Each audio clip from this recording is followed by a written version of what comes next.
तो इस फिल्म की शुरुआत होती है 1974 में, जहां हम एक छोटी बच्ची को देखते हैं जो अपने घर के बाहर एक गाड़ी को रुकते हुए देखती है। वो बच्ची सोचकर कि कौन होगा बाहर जाती है चेक करने, लेकिन गाड़ी में कोई नहीं होता। अचानक उसे किसी की आवाज सुनाई देती है जो घर के पीछे से आ रही थी, और वो वहाँ जाकर भी देखती है, लेकिन वहाँ पर भी कोई नहीं था। फिर अगले ही पल एक अजीब सा आदमी उसके पीछे आकर खड़ा हो जाता है और बड़े ही अजीब अंदाज में कहता है, तुम्हारा बर्थडे आने वाला है। इस आदमी का चेहरा तो हम सही से देख नहीं पाते, लेकिन इसकी जिल्द इतनी सफेद थी कि लगता है जैसे इसके अंदर खून का नामो निशान तक ना हो। अब कहानी कुछ साल आगे जाती है, जहां हम एक जगह पर कुछ FBI एजेंट्स को देखते हैं जो एक खतरनाक क्रिमिनल मुजरिम को पकड़ने की तैयारी कर रहे होते हैं। यहीं पर हमारी कहानी की मेन कैरेक्टर ली को भी दिखाया जाता है। ली और उसका एक एजेंट साथी क्रिमिनल को ढूंढने के लिए निकलते हैं। अब ली को एक घर को देखकर अजीब महसूस होता है और वो अपने साथी को कहती है कि क्रिमिनल पक्का इसी घर में है। पर ली का साथी इस बात को सीरियस ना लेते हुए नजरअंदाज कर देता है, इसलिए बिना डरे वो दरवाजे पर दस्तक देता है। पर ली की बात सच थी, क्योंकि तभी वो क्रिमिनल दरवाजा खोलकर एजेंट को शूट करके मार देता है। पर ली ठीक टाइम पर छुप गई थी। कुछ देर बाद वो डरते हुए घर के अंदर जाती है। एक जगह पर उसे क्रिमिनल बैठा हुआ दिख भी गया, जिस पर गन पॉइंट करके वो सरेंडर करने को कहती है, यानी उसे उनके हवाले करने का। तब क्रिमिनल सरेंडर कर भी देता है और ली उसे पकड़कर FBI के हवाले कर देती है। अब हम देखते हैं कि ली का एक जिस्मानी टेस्ट लिया जाता है, जिसमें पता चलता है कि उसके पास कुछ दिमागी ताकतें हैं, जिनकी वजह से उसे उस क्रिमिनल का पता लग गया था कि वो कहाँ है, यानी कि जिस इंसान को भी ढूंढना चाहे, ली अपनी पावर से उसकी मौजूदगी का एहसास करके उसके बारे में बता सकती है। अब ली अपने सीनियर एजेंट कार्टर और उसके साथी के साथ कार में बैठी होती है। इन्होंने अपनी गाड़ी एक घर के बाहर रोकी हुई थी। सीनियर एजेंट कार्टर बताता है कि इस घर में एक फैमिली रहा करती थी, जो लोग बहुत खुशी से अपनी जिंदगी गुजार रहे थे। पर एक दिन फैमिली की हेड को पता नहीं क्या हुआ, उसने अपनी वाइफ और बच्चे को मार डाला, जिसके बाद उसने अपनी भी जान ले ली। अब ऐसा सिर्फ उनके साथ ही नहीं हुआ,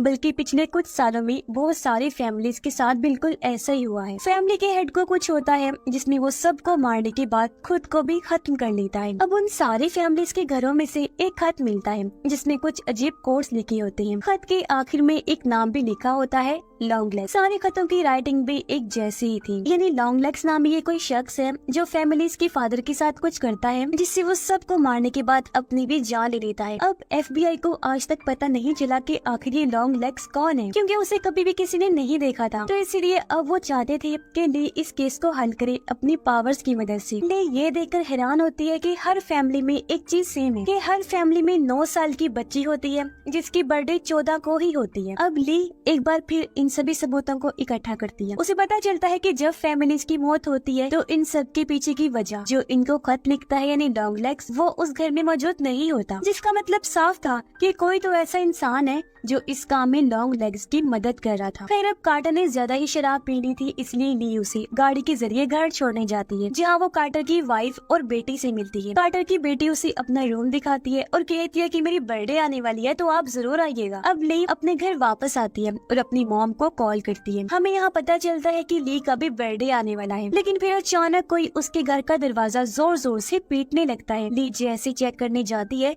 उसे वहाँ कोई नहीं मिलता। जैसे ली खिड़की से बाहर देखती है, उसे एक अजीब परछाई दिखती है। ली घबराते हुए अपनी गन उठाती है और दरवाजा खोलकर बाहर जाती है, लेकिन वो परछाई वहाँ से गायब हो चुकी थी। अचानक उसे अपने घर के अंदर किसी की मौजूदगी महसूस होती है। जब ली वापस अंदर आती है तो वहाँ कोई नहीं होता सिवाय एक खत के, जो वहाँ न जाने किसने रख दिया था। उस लेटर पर लिखा होता है कि इसे 14 जनवरी से पहले मत खोलना, क्योंकि 14 जनवरी को ही ली की बर्थडे थी। ली से रहा नहीं गया और वो उस खत को खोल लेती है जिसमें लिखा था हैप्पी बर्थडे। साथ ही में वही कोड्स भी लिखे हुए थे जो उन फैमिलीज के खतों में भी थे, जिसका मतलब था कि ये खत भी लॉन्ग लेग्स ने ही रखा है। अब ली फिर उन कोड्स को डिकोड करने लगती है ताकि समझ सके कि इनका क्या मतलब है। पर इतने में ही एजेंट कार्टर की कॉल आ जाती है और वो उसे एक नई क्राइम सीन पर बुलाता है।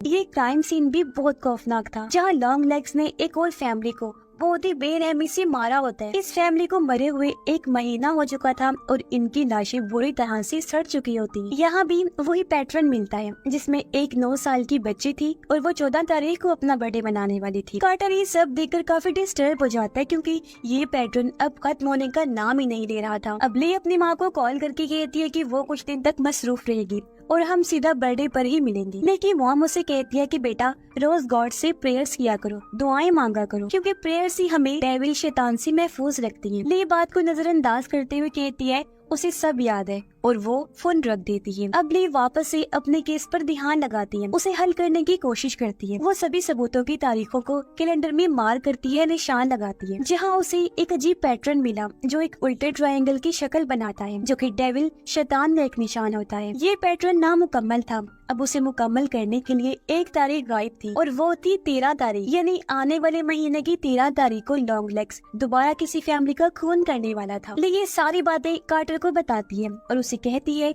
कि लॉन्ग लेग्स ने अपने खत में बार बार लिखा है कि उसे कैमरा फैमिली को मारने में सबसे ज्यादा मजा आया था। कैमरा फैमिली कुछ सालों पहले मार दी गई, जहाँ फैमिली हेड ने अपनी पूरी फैमिली को तो मार ही डाला था, पर साथ में एक प्रीस्ट को भी कत्ल कर दिया था जो उनके घर में आया हुआ था उस टाइम। मगर फैमिली हेड की बेटी, जिसका नाम कैरी था, वो बच गई थी क्योंकि वो उस टाइम स्कूल गई हुई थी और फिलहाल वो एक मेंटल असाइलम में। ये सुनने के बाद ली और कार्टर उस फार्म हाउस पर जाते हैं जो कैमरा फैमिली का था। वहाँ कुछ देर खोजने पर उन्हें एक ताबूत मिलता है जिसमें एक डॉल थी जो बिल्कुल कैरी जैसी लग रही। डॉल को चेक करवाने पर पता चलता है कि ये डॉल किसी ने हाथों से बनाई है और इसके सर में एक मेटल की बॉल है। इसे छूने पर ली को अजीब सी वाइब्रेशन महसूस होने लगती है। इन वाइब्रेशंस की वजह से ली को कुछ अजीब ख्याल आती है, जिसमें वो कुछ सांप देख रही होती है। उसे ये भी एहसास होता है कि ये डॉल किसी तरह से बुरी ताकत से जुड़ी हुई है। इसके बाद एक फ्लैशबैक दिखाया जाता है, इन्हीं पास्ट का गुजरा हुआ सीन, जिसमें हम लॉन्ग लेग्स को ये डॉल बनाते हुए देखते हैं, यानी कि इन डॉल्स का बनाने वाला भी लॉन्ग लेग्स ही था। इसके बाद हम लॉन्ग लेग्स को देखते हैं, जो हम पहली बार उसका चेहरा देख पाते हैं, जो वैसा ही सफेद था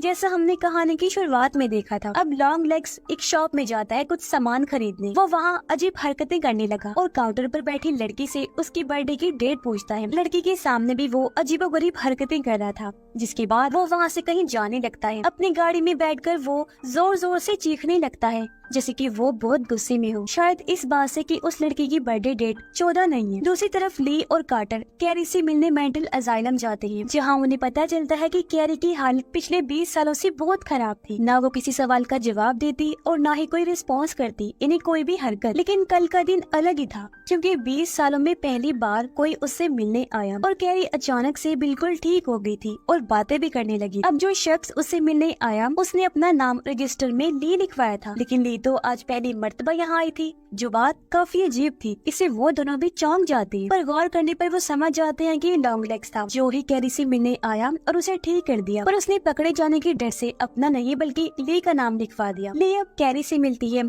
और उससे कुछ सवाल करती है। अब एक फ्लैशबैक में दिखाया जाता है कि कैरी के डैड ने किस तरह पहले उस प्रीस्ट को मारा और फिर अपनी वाइफ को भी। ये सारा नजारा हम उस डॉल के नजरिए से देख रहे हैं जो वहाँ घर में पड़ी थी। ली कैरी से पूछती है कि कल उससे मिलने कौन आया था। कैरी कहती है कि जो भी आया था मैं उस शख्स को कभी नहीं भूल सकती और उसकी किसी भी बात को मानने के लिए मैं तैयार हूँ। अगर वो कहे कि ली को मार दो, मैं फौरन ये काम कर दूंगी, और अगर वो कहे कि मैं छत से कूद जाऊँ तो बिना देरी किए खुशी खुशी मैं ये काम भी कर दूंगी। कैरी यहाँ किसी मिस्टर डाउनस्टेयर्स का भी नाम लेती है, लेकिन वो कौन है ये फिलहाल हमें नहीं बताया जाता। मगर ली फिर कैरी से डॉल के बारे में पूछती है और वो कहती है कि उसे डॉल के बारे में सब कुछ भूल गया, जैसे कि तुम भूल गई हो। खैर अब इसके बाद ली कार्टर से मिलती है और कहती है कि शायद इन डॉल्स में कुछ ऐसा है जो इन कत्लों की वजह बनता है, क्योंकि हर मरने वाली फैमिली के पास ये डॉल होती है उनकी बेटी की शक्ल में।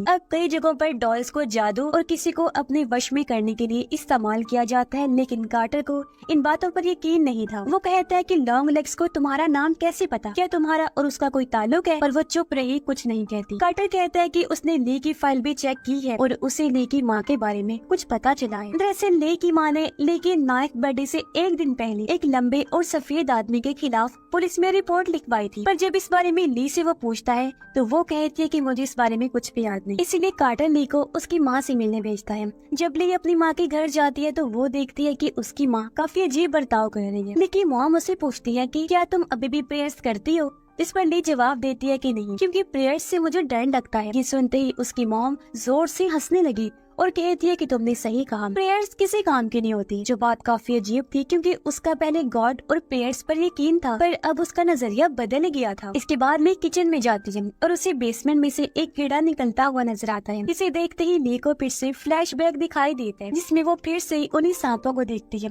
फिर खुद को अपनी माँ के साथ पाती है। यहाँ छोटी ली को हम देखते हैं और पता चलता है कि मूवी की शुरुआत में हमने जिस बच्ची को देखा था वो ली ही थी। सीन वापस से प्रेजेंट टाइम यानी मौजूदा वक्त में आता है, जहाँ ली अपनी माँ से अपने 9th बर्थडे के बारे में और उस आदमी के बारे में पूछती है जो उससे मिलने आया था। यानी कि वही सफेद आदमी जो था तो लॉन्ग लेग्स, लेकिन ली इस बारे में नहीं जानती थी। लेकिन उसकी माँ इस बात को टालने लगती है, जिससे वो सब कुछ जानती है लेकिन बता नहीं सकती। वो सिर्फ इतना कह देती है कि उसकी बर्थडे वाली सारी चीजें उसके कमरे में अभी तक संभाल के रखी हुई। इसलिए ली अपने कमरे में चली जाती है और वहाँ उसे एक बॉक्स मिलता है जिसमें उसकी खींची हुई फोटोज थी और उन्हीं में उसे लॉन्ग लेग्स की फोटो भी मिल जाती है, जो देखकर वो घबरा गई। उसने लॉन्ग लेग्स को इसलिए पहचाना क्योंकि वो उसकी बचपन वाली फोटो में था। अब यहाँ हमें पता चलता है कि जब लॉन्ग लेग्स बचपन में ली से मिलने आया था तब उसकी माँ भी वहाँ आ गई थी, जो लॉन्ग लेग्स से पूछती है कि तुम कौन हो और मेरी बेटी से क्यों बात कर रहे हो। लॉन्ग लेग्स गाना गाते हुए कहता है कि या तो मुझे अभी के अभी घर के अंदर आने दो या फिर मैं बार बार आकर तुम्हारा दरवाजा खटखटाता रहूंगा। अब जब ली को लॉन्ग लेग्स की फोटो मिल गई तो वो फौरन कार्टर के पास जाती है। तस्वीर की मदद से आखिरकार लॉन्ग लेग्स को पुलिस पकड़ लेती है। ऑफिसर उससे सवाल जवाब करते हैं और उसका नाम पूछते हैं। अपना नाम बताकर वो कहता है कि उसे ली से मिलना है। फिर वो ली के लिए हैप्पी बर्थडे वाला गाना गाने लगता है। फीमेल एजेंट कहती है कि उन्हें लॉन्ग लेग्स के सामान में कई सारी नोटबुक्स मिली हैं जिनमें काफी सारी शैतानी चीजें लिखी हुई हैं, जिससे साबित होता है कि लॉन्ग लेग्स डेविल की पूजा करता है, जो कि अमेरिका में बिल्कुल लीगल है, यानी कानूनी तौर पर इसकी इजाजत है। लेकिन इन्हें अभी तक कोई ऐसा सबूत नहीं मिला कि लॉन्ग लेग्स नहीं वो सारे खून किए हैं। कार्टर कहता है कि उन्होंने लॉन्ग लेग्स को पकड़ लिया है, इसलिए अब डरने की कोई बात नहीं है। लेकिन ले कहती है कि अब भी लॉन्ग लेग्स का एक साथी बाहर घूम रहा है जिसके बारे में हमें कुछ नहीं पता, और वो ट्रायंगल पूरा होने में 13 तारीख चाहिए थी, जो आज की ये डेट है, जिसका मतलब है कि लॉन्ग लेग्स का साथी आज किसी न किसी को तो जरूर मारेगा। ले लॉन्ग लेग्स से मिलने जाती है और उसे फिर से अपना बचपन याद आता है जब लॉन्ग लेग्स ने कहा था कि वो मिस्टर डाउनस्टेयर का दोस्त है। अब ले लॉन्ग लेग्स के पास जाकर उससे पूछती है कि तुम्हारा साथी कौन है और डाउनस्टेयर्स के बारे में भी पूछती है कि वो कौन है। लॉन्ग लेग्स बोलता है कि इस बारे में तुम अपनी माँ से क्यों नहीं पूछ लेती, वो ज्यादा अच्छे जवाब देगी तुम्हें। जिसके बाद वो यहाँ कुछ क्लोज इशारे वगैरह देता है जिनके बारे में हमें आगे पता चलेगा, लेकिन वो सारे ही क्लोज बहुत चौंका देने वाले। अपनी माँ का नाम सुनकर ले कहती है कि इन सब में मेरी माँ का क्या लेना देना, वो तो कुछ नहीं जानती इस बारे में। जिसके बाद लॉन्ग लेग्स हेल सेटन यानी कि डेविल की जय यानी कि शैतान जिंदा है बोलकर अपना सर जोर से टेबल पर मारता है, जिससे उसकी नाक और जबड़ा टूट जाता है और खून में वो भर जाते हैं और वहीं उसकी मौत हो गई। वहीं कार्टर बताता है कि कैरी ने भी मेंटल असाइलम से कूदकर अपनी जान दे दी है। अब ली और फीमेल एजेंट ली की माँ के पास जाते हैं लॉन्ग लेग्स के बारे में पूछने के लिए। ली अकेली अपने घर के अंदर जाती है, लेकिन उसकी माँ घर में नहीं होती क्योंकि वो फीमेल एजेंट के पीछे होती है जब वो गाड़ी में बैठी हुई थी। एजेंट देखती है कि यहाँ ली की माँ के अलावा एक और कार भी है जो कि लॉन्ग लेग्स की कार थी। अब तभी एक गन से ली की माँ फीमेल एजेंट को शूट करके मार देती है। ली जैसे ही गन की आवाज सुनती है वो खिड़की से बाहर देखती है, जहाँ वो सामने का नजारा देखकर काफी घबरा जाती है। अब ली जब घर से बाहर आती है तो उसकी माँ ने एक डॉल पर भी गन पॉइंट की हुई थी। वो ली से कहती है कि तुमने उसे पकड़ लिया और अब वो आजाद है और तुम भी। ये कहते ही उसकी माँ गन चला देती है, जिससे डॉल का सर उड़ जाता है और उसके सर से काला धुआं निकलता है। यही धुआं ली के सर से भी निकलता है, जिससे वो वहीं बेहोश हो जाती है। अब इसके बाद हमें एक और फ्लैशबैक दिखाया जाता है जिसमें पूरी कहानी हमारे सामने आती है। तो असल में लॉन्ग लेग्स एक डॉल मेकर है जो डेविल के लिए काम करता है। वो डेविल को ही मिस्टर डाउनस्टेयर कहता है। उस दिन लॉन्ग लेग्स ली को भी एक डॉल देने आया था और इसी डॉल की वजह से ली को अपने बचपन का कुछ याद नहीं था। अब डेविल ली को मारना चाहता था, तो अपनी बेटी के लिए ली की माँ ने डेविल से एक डील की कि अगर वो उसकी बेटी को जिंदा छोड़ देगा तो वो लॉन्ग लेग्स की मदद करेगी। यानी कि ली की माँ ही इतने टाइम से लॉन्ग लेग्स की साथी थी। लॉन्ग लेग्स अलग अलग लड़कियों के लिए अलग अलग डॉल्स बनाता था जो उन लड़कियों की शक्ल जैसी ही हुआ करती थी, और ली की माँ एक नन के रूप में लोगों के घर जाया करती थी। वो उन फैमिली से कहती थी कि आपकी बेटी ने चर्च की तरफ से एक डॉल जीती है, और चर्च के नाम पर लोग उन पर शक भी नहीं करती थी। इन डॉल्स के अंदर खुद डेविल होता था जो कि घर के डैड को करप्ट करता था, यानी उसका दिमाग अपने कंट्रोल में कर लेना, उसे पोजेस्ट कर लेना, जिससे वो पूरी फैमिली को मारकर अपने भी जान ले लिया करता था। घरों में जो लॉन्ग लेग्स का लेटर मिलता था वो भी ली की माँ ही रखती थी। इस वजह से लॉन्ग लेग्स घरों में जाए बिना ही लोगों को आराम से मार देता था ताकि वो सेटन को कुर्बानी दे सके। फिर अब फ्लैशबैक खत्म होता है और ली की आंख उसी जगह पर खुलती है जहाँ लॉन्ग लेग्स डॉल बनाता था। ये जगह और कहीं नहीं बल्कि उसके घर की बेसमेंट में है जहाँ लॉन्ग लेग्स काफी सालों से रह रहा। तभी ली को एक फोन आता है जिसमें एक शैतानी आवाज कहती है, तुम कार्टर की बेटी की बर्थडे पार्टी में जाने के लिए लेट हो गई हो। ली को याद आता है कि आज कार्टर की बेटी का बर्थडे है सच में, जिसका मतलब था कि एजेंट कार्टर की फैमिली ही डेविल का अगला शिकार है, क्योंकि उसकी भी बर्थडे 14 को ही होती है। इसलिए वो फौरन लॉन्ग लेग्स की गाड़ी में बैठकर कार्टर के घर पहुंचती है। ली जब कार्टर के घर गई तो वो देखती है कि उसकी माँ पहले ही वहाँ मौजूद है और कार्टर की बेटी जैसी दिखने वाली डॉल भी वहाँ रखी हुई है। और तो और कार्टर और उसकी वाइफ दोनों ही बहुत अजीब बिहेव कर रहे हैं, क्योंकि डॉल ने अपना असर दिखाना शुरू कर दिया था। दोनों हस्बैंड वाइफ अब किचन में केक लेने जाते हैं जहाँ कार्टर एक चाकू से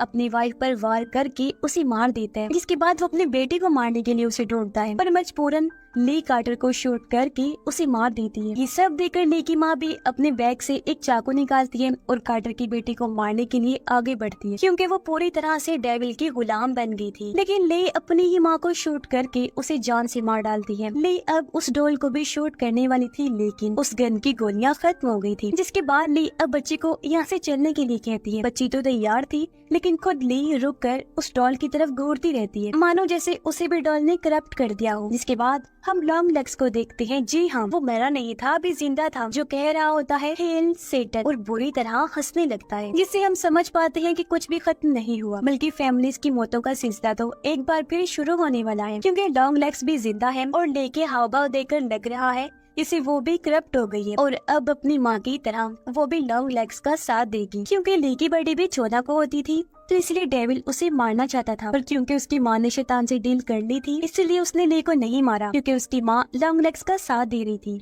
पर अब वो ये काम उसकी माँ की जगह ली से करवाने वाला था। और इसी भयानक एंडिंग के साथ ही ये कहानी इधर ही खत्म हो जाती है।